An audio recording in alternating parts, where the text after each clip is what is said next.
नमस्कार दोस्तों, study with पवन प्रदीप में आप सब लोगों का स्वागत है। चर्चा की जा रही थी कक्षा 9 समकालीन भारत के पाठ नंबर 5 पर। और आज हम इस पर इसके अभ्यास प्रश्नों पर चर्चा करेंगे। जैसे कि आप देख पा रहे होंगे, पाठ का नाम प्राकृतिक वनस्पति एवं वन्य जीवन। इसके अभ्यास प्रश्नों पर हम चर्चा करेंगे। आइए चर्चा शुरू करते हैं। नंबर 1 प्रश्न का पहला था, रबड़ का संबंध किस प्रकार की वनस्पति से है। जैसे कि हम देख चुके थे कि रबड़ उष्णकटिबंधीय वर्षा वनों में पाया जाता है, इसलिए हम कह सकते हैं रबड़ एक ऐसा प्राकृतिक वनस्पति है जो उष्णकटिबंधीय वर्षा वनों में मिलता है। सिनकोना के वृक्ष कितनी वर्षा वाले क्षेत्र में पाए जाते हैं। सिनकोना के वृक्ष 100 सेमी वर्षा वाले क्षेत्रों में पाए जाते हैं। उसके बाद सिमलीपाल जीव मंडल निचय का कौन से राज्य में स्थित है। सिमलीपाल की अगर बात करें तो सिमलीपाल राष्ट्रीय उद्यान उड़ीसा राज्य में स्थित है। उसके बाद प्रश्न चौथा दिया था इसमें, भारत में कौन से जीव मंडल निश्चय विश्व के जीव मंडल निश्चयों में एक के लिए एक नए हैं। यहाँ पर आप देख सकते हैं मानस जो है यह भारत का जीव मंडल निश्चय विश्व के जीव मंडल निश्चयों के लिए क्या है, एक नया है। उसके बाद संक्षिप्त में उत्तर देने हैं। पारिस्थितिकी तंत्र किसे कहते हैं।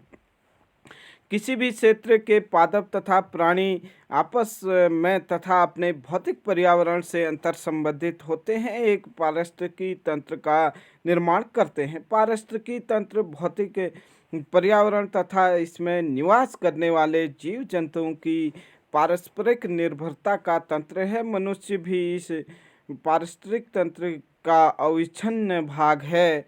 वह वनस्पति तथा वन्य जीवों का प्रयोग करता है। उसके बाद प्रश्न नंबर ख था यहाँ पर, भारत में पादपों तथा जीवों का वितरण किन तत्वों द्वारा निर्धारित होता है। भारत में पादपों तथा जीवों का वितरण निर्धारित करने वाले तत्व हैं। नंबर 1 उच्चावच, जिसमें कि भूमि है, मृदा है, वातावरण में देखें तो तापमान, सूर्य का प्रकाश, वर्षण। इसके बाद हम देखें प्रश्न नंबर ग, जीवमंडल निश्चय से क्या अभिप्राय है, कोई दो उदाहरण दो। जीवमंडल निश्चय या नहीं एक संरक्षित जीवमंडल है जिसका संरक्षण इस प्रकार किया जाता है, न केवल इसकी जैविक विभिन्नता संरक्षित होती है अपितु इसके संसाधनों का प्रयोग भी स्थानीय समुदायों के लाभ हेतु टिकाऊ तरीके से किया जाता है। उदाहरण के लिए नीलगिरी और सुंदरबन क्या हैं, जीव आरक्षित क्षेत्र हैं। उसके बाद आप लोगों से प्रश्न पूछा गया है कि कोई दो वन्य प्राणियों के नाम बताइए जो उष्णकटिबंधीय वर्षा और पर्वतीय वनस्पति में मिलते हैं। उष्णकटिबंधीय वर्षा वनों में पाए जाने वाले पशुओं में हाथी, बंदर, लंगूर होना था। लेमुर की जगह एक सींग वाले गैंडे और हिरण हैं। पर्वतीय वनों में प्रायः कश्मीरी महामृग, चित्रा हिरण, जंगली भेड़, खरगोश, तिब्बती बारहसिंगा याक, हिम तेंदुआ, गिलहरी, रीछ, आइसबैक्स, कहीं कहीं लाल पांडा, घने बालों वाले भेड़ बकरियां पाई जाती हैं। प्रश्न नंबर 3 है कि निम्नलिखित में अंतर स्पष्ट कीजिए। वनस्पति जगत तथा प्राणी जगत। आइए चर्चा करते हैं वनस्पति जगत क्या है और प्राणी जगत क्या है। वनस्पति जगत में देखें किसी क्षेत्र विशेष अथवा अवधि में भूपट्टी पर पाए जाने वाले सभी प्रकार के पौधों की प्रजातियों को वनस्पति कहा जाता है, जबकि प्राणी जगत किसी क्षेत्र विशेष या अवधि में भू प्रपट्टी पर पाए जाने वाले सभी प्राणियों को प्रजातियों को वन्य प्राणी कहा जाता है। उसके बाद ये अपना भोजन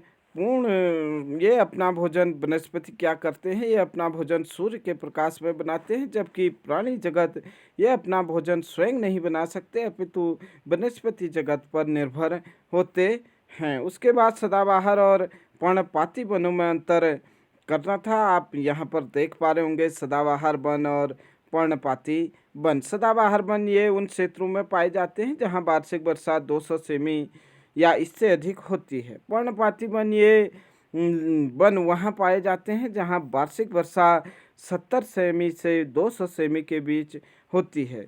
उसके बाद सदाबहार वनों में देखें, इन वनों में पौधे अपने पत्ते वर्ष भर अलग अलग महीनों में गिराते हैं, जिससे ये पूरे वर्ष हरे भरे नजर आते हैं।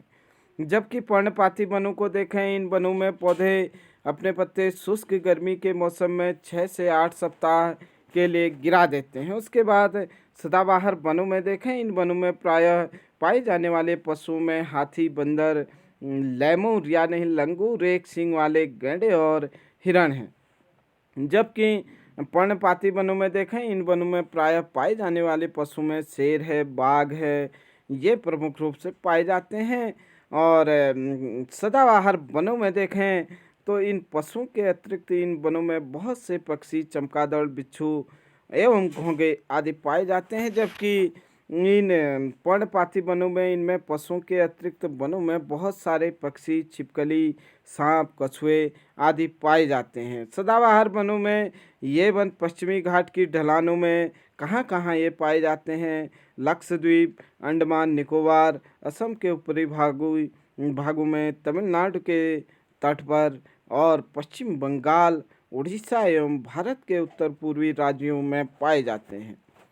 अगर पर्णपाती वनों की बात करें, ये वन भारत के पूर्वी भागों, उत्तरी पूर्वी राज्यों, हिमालय के पास के पहाड़ियों, झारखंड, पश्चिमी उड़ीसा, छत्तीसगढ़, पूर्वी घाट के पूर्वी ढलानों, मध्य प्रदेश और बिहार में पाए जाते हैं। सदाबहार वनों के कुछ प्रमुख वृक्ष हैं।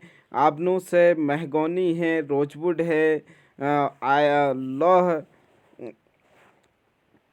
काष्ठ है आदि प्रमुख वृक्ष हैं। जबकि जो पर्णपाती वन है उसमें सागौन, बांस, साल, शीशम, चंदन, खैर, नीम आदि प्रमुख हैं।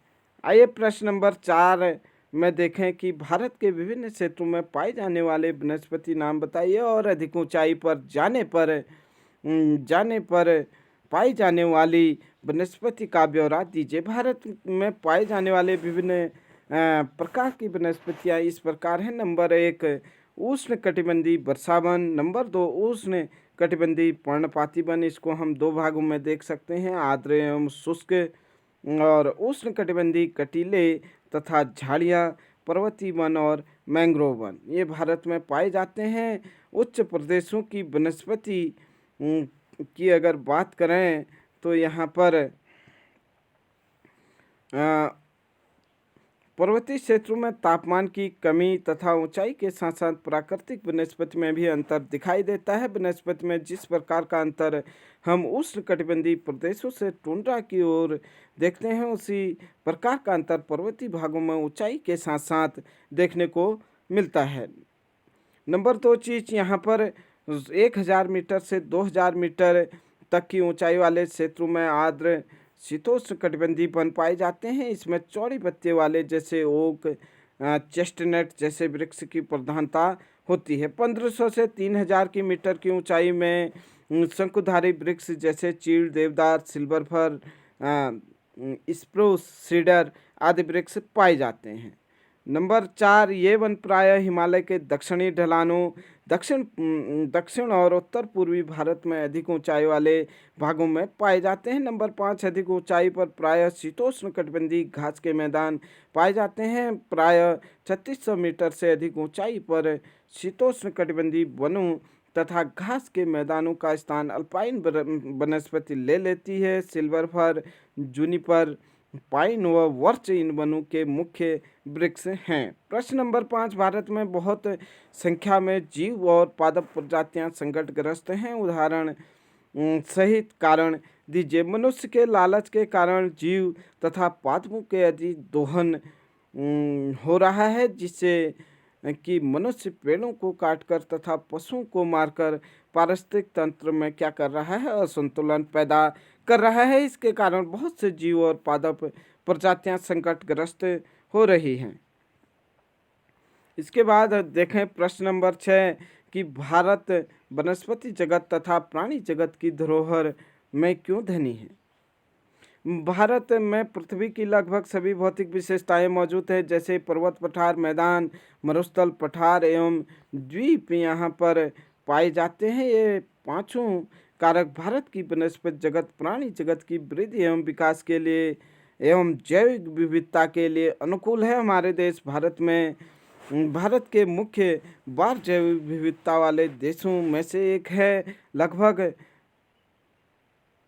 47,000 विभिन्न जातियों के पौधे यहाँ पर पाए जाते हैं। यह देश विश्व में 10वें स्थान पर और एशिया के देशों में चौथे स्थान पर है। जैव विविधता के मामले में भारत में लगभग 15,000 फूलों के पौधे हैं, जो विश्व में फूलों के पौधे का 6% है। इस देश में बहुत से बिना फूलों के पौधे भी हैं, जैसे फर्न, शैवाल, एलगी तथा कवक, फंजाई भी पाए जाते हैं। भारत में लगभग 89,000 जातियों के जानवर पाए जाते हैं तथा ताजे तथा समुद्री पानी के विभिन्न प्रकार की मछलियां पाई जाती हैं। 4700 के लगभग ये पाए जाते हैं। देश के विभिन्न 2500 कुछ प्रकार के प्रजातियां मछलियों की पाई जाती हैं। देश के विभिन्न क्षेत्रों में विभिन्न प्रकार की मृदा, आर्द्रता एवं तापमान में अत्यधिक विभिन्नता के साथ साथ अलग अलग प्रकार का वातावरण पाया जाता है। पूरे देश में वर्षा का वितरण असमान है। वनस्पति जगत एवं प्राणी जगत की विभिन्न प्रजातियों को अलग अलग प्रकार का वातावरण संबंधी परिस्थितियां, विभिन्न प्रकार की मृदा चाहिए होती है। इसलिए भारत वनस्पति जगत तथा प्राणी जगत की धरोहर बनी हुई है या धरोहर में धनी है। उसके बाद आइए देखें प्रश्न नंबर 7। मानचित्र कार्य यहाँ पर है। भारत के मानचित्र पर निम्नलिखित को दिखाइए। नंबर 1 उष्ण कटिबंधीय वर्षा वन, नंबर 2 उष्ण कटिबंधीय पर्णपाती वन, नंबर 3 2 जैव मंडल निश्चय भारत के उत्तरी, दक्षिणी, पूर्वी और पश्चिमी भागों में। आइए देखते हैं। सबसे पहले हम उष्ण कटिबंधीय वर्षा वन। उष्ण कटिबंधीय वर्षा वनों का क्षेत्र, जैसे कि हम अभी पढ़ रहे थे कि यहाँ पश्चिमी घाट, सहारती पर्वत का क्षेत्र है। साथ ही साथ आप देखेंगे यहाँ तमिलनाडु तट पर और यहाँ बंगाल तट पर आप देख पा रहे होंगे। और साथ ही साथ पूर्वोत्तर भारत में बहुत सारा क्षेत्र आ जाता है। असम है, त्रिपुरा है, मेघालय है, मिजोरम है। ये सारे क्षेत्र क्या है, उष्ण कटिबंधीय वनों के क्षेत्र हैं। और अंडमान निकोबार में भी उष्ण कटिबंधीय वन पाए जाते हैं, सदाबहार वन पाए जाते हैं। जबकि जो दूसरा प्रकार आप लोगों से पूछा गया था, उष्ण कटिबंधीय पर्णपाती वन या नहीं मानसूनी वन या नहीं, जो मानसून के अनुसार या ऋतु के अनुसार अपने पत्तों को बदलती हैं, ये पूरा क्षेत्र लगभग भारत के अधिकांश क्षेत्र में इस कलर में जो आप लोगों को दिखाई दे रहा है, इस पूरे क्षेत्र में इतना क्षेत्र छोड़ करके इस पूरे क्षेत्र में भारत में पर्णपाती वन पाए जाते हैं। आप लोग देख सकते हैं मानचित्र की मदद से। और इसके बाद जो अगला प्रश्न यहाँ पर पूछा गया था कि भारत के 2 जीव मंडल निश्चय भारत के उत्तरी, दक्षिणी, पूर्वी और पश्चिमी भागों में, सभी भागों में यहाँ पूछे गए हैं। आप देख सकते हैं उत्तरी भाग में आप दाचीग्राम हेमिस राष्ट्रीय उद्यान देख सकते हैं। यहाँ अगर आप उत्तर पूर्व की ओर देखें तो Rajaji national park, gym national Corbett park, और साथ ही साथ पूरब में आप देखें तो मानस हो गया, कांचीरंगा नेशनल पार्क हो गया। और अगर आप दक्षिण की ओर आएँ, बांदीपुर राष्ट्रीय उद्यान जो कर्नाटक में स्थित है, और साथ ही साथ संजय गांधी राष्ट्रीय उद्यान महाराष्ट्र में स्थित है। गिर राष्ट्रीय उद्यान की बात करें, गुजरात में स्थित है। और रणथंभौर राष्ट्रीय उद्यान राजस्थान में स्थित है। इस प्रकार से हमने पूर्व, पश्चिम और उत्तर एवं दक्षिण में 2 राष्ट्रीय उद्यानों को यहाँ पर देखा। इस प्रकार से ये चर्चा हमारी कक्षा 9 पाठ नंबर 5 प्राकृतिक वनस्पति एवं वन्य प्राणियों से संबंधित जो अभ्यास प्रश्न थे उस पर चर्चा पूरी होती है। आशा करता हूँ कि आप लोगों के समझ में ये बड़ी आसानी से आया होगा। अगर आप लोग इसे समझ पाए, आप लोगों को अच्छा लगे तो अपने अधिक से अधिक मित्रों के साथ शेयर कीजिए। मिलते हैं जल्द ही एक नए वीडियो के साथ। जय हिंद, जय भारत।